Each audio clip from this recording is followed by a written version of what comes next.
I am WoodysGamertag. This is a follow-up review of my Conception Nitro 200. I had to think about the name of it. What happened is I hit 100 hours. Can you come in close? I have 100 hours exactly after my last flight on this guy, and I thought, what a good time to do a 100-hour review. At Aviator PPG, they did one too. They said we put 100 hours on it. This is what broke, this is what's been good, this is what's been bad. That's what this video is. So, in terms of what broke, there are two things that broke. They're kind of wear parts. It's forgivable in my opinion, but I will show you. The first thing that broke, if you call that, is this belt. You're supposed to replace this belt according to the factory at about 50 hours. I went online and everyone said, no, you're fine, you're fine. Somewhere in the 80s, call it 85 hours. Some of the ribs came off of this belt, so I replaced it and that was fixed. The other thing that broke, can you come in close? Hope you do. This motor, this exhaust mount, are you getting it by my finger? Oh. This exhaust mount here, it broke. As a matter of fact, I think I still have it. So this guy broke, and they didn't replace this. They replaced the belt under warranty, but this was not replaced under warranty, and that's how it breaks. If you look at it, there's no repairing it or anything, and I had to get this swapped out. $15. Both of them are kind of wear items. Those are things you expect to break. I'm using the word break, it's a little harsh. It's like saying I had my car for 50,000 miles and the brake pads broke. You know, they wear. So those are the only problems. There's the 2.5 things really. I once had to take the carb apart, and there's a screen in there, and the screen got a little clogged up and I wasn't getting the performance I had before. I think I know why. Stay right there. Can you zoom in? My fuel tank here used to have like a rubber grommet that would make this seal tighter, and over time that grommet kind of disintegrated and parts of it worked its way into my gas. You bring this back up on me because it's a shotgun mic. Anyway, the little rubber piece on this tank got its way into the gas, and then I think it got chewed up and worked its way to the carb, and I had to clean the screen on it, and then I got full performance out of it again. So that's the sum total of everything that's gone wrong with this paramotor. It's my second paramotor, and that reliability record is really the reason I'm such a fanboy of it. This one I have 100 hours on, and I'm still in love with it. Mostly because of the reliability, and the lightweight is a nice thing too. I really like it.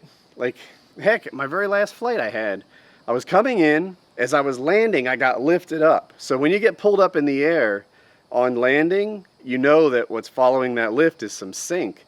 And I come in for sink, and it's like, all right, and then it drops me.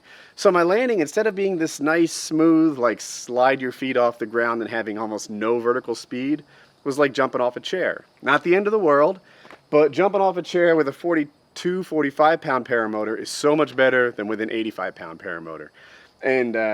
And that's what it gives me. Like it makes me more athletic almost because I have a lighter backpack on. Launches, landing, that stuff is really easier. In flight, the weight doesn't matter so much, but everything else other than flying, the weight matters a ton. Let's see. One time when I was flying, my speed bar came disconnected in mid-flight. I wasn't very experienced at using a speed bar at the time, and the way that these clips work, this speed bar is just attached to itself, but normally it's just like this except one of them is on the wing and attaches to the wing.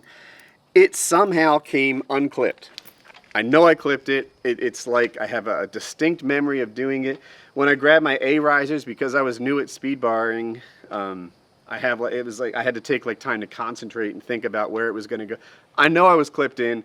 It somehow came unclipped, and a speed bar clip hit the prop, and the prop got no damage. And now it's kind of made me an E-prop fanboy, because I saw a speed bar hit one of these. I think it's called a sister clip. I saw a sister clip hit a different kind of prop, and it really broke in a bad way. So I'm like, aha, E-props. Maybe more durable, maybe just a super small sample size. I don't know, but I like that about it. Let's talk about modifications I've made to this. Can you come in close, Hope? Up here, there are 2 modifications that I've made. One, because I don't like this style of switch label. This is an O, and then what's painted over is an I. And I don't know, I have some form of localized retardation where I can't remember whether O is on or off. To me, it's both. So I painted this side red, like it's hot, it's armed like a gun, and that makes sense to me. Like I know how gun safeties work. You're red, you're dead. So to me, having this in the on position like this is kind of dangerous. You only want it that way sometimes, and now it's on safe. That's a thing. There's one more. Do you see this zip tie? This side's not zip tied, so you can see how it has the potential to come out. Well, what would happen is one day when I was flying, it hangs on my shoulders, and then as it starts to lift or something was happening, but the core of it was this piece here that holds my reserve chute bridle strap was pressing on the off switch. So one flight I got about 6 feet in the air, and then the motor turned off. And I didn't know why. I thought maybe I did it. I blame myself. I set up again. The next flight, just as I was about to lift off, the motor turned off. And in both cases, this switch was set to off, which it can't be. The motor won't run. This is a kill switch too. So I put this zip tie to hold everything out of the way, and now that problem seems solved. So that's one modification, or two modifications. I painted this red so I know if it's hot, and I zip tied this so that as this moves in the way that it can move, it never presses this bridle strap into the on-off switch. I like that. This is really something I saw on the internet. I used to hold my throttle like this, and I depend on the netting to make sure that it never goes into the netting. Now I've made two changes because what happened is somebody touched their prop with the throttle cable, it pulled their hand into the prop, and they got really badly hurt. Like, the pictures were hard to look at. That guy's hand will never be the same. It was as bad as it gets. I bet he's down 3 fingers, and it was bad. So two things changed. One, now I hold like this. And as you move around and such, it's really a lot less likely that your throttle cable will ever go into the prop by putting it across my forearm. The other thing, for just whatever I didn't think of, I took this, these are actually like elastic shoelaces, that's how they're marketed. But I just went back and forth across the cage netting so that I've got a little more to stop whatever it is I didn't think of. Maybe my phone flies back that way, maybe a camera, maybe this cable, maybe I mess up and hold the cable the way I used to. I don't know. But on that side, and then if you could show this side, Hope, just took this elastic, went back and forth, grabbed some, and now there's a little more protection from things randomly jumping in. One more modification I made. Sometimes I fly in the middle of the day, and this is a Vario, or Vario, I'm not sure which, and basically tells you if you're gaining or losing altitude. So my wife just sewed a piece of Velcro to this guy here, and then I use these tags as a retention system, and that is how I hold my Vario in place. I have a friend who has something else on the other side too. He just tied it in. But it's kind of neat. It sits right next to my ear, like when I'm flying, and I can hear the Vario real well, and I know if I'm going up or going down. So those are the modifications I made. I have one correction from my first video. In my first video, I spent a lot of time saying that torque compensation wasn't very important. And I have like a modified stance on that now. So there's 3 ways that I know of to handle torque compensation. There's probably more. The most common one, I think, is what I have, which is basically they take these arms, and can you get a head-on shot? I hope you do. They take these arms and they lean them this way, right? So if you look, like this one goes that way and that one goes that way. So everything sort of leans this way.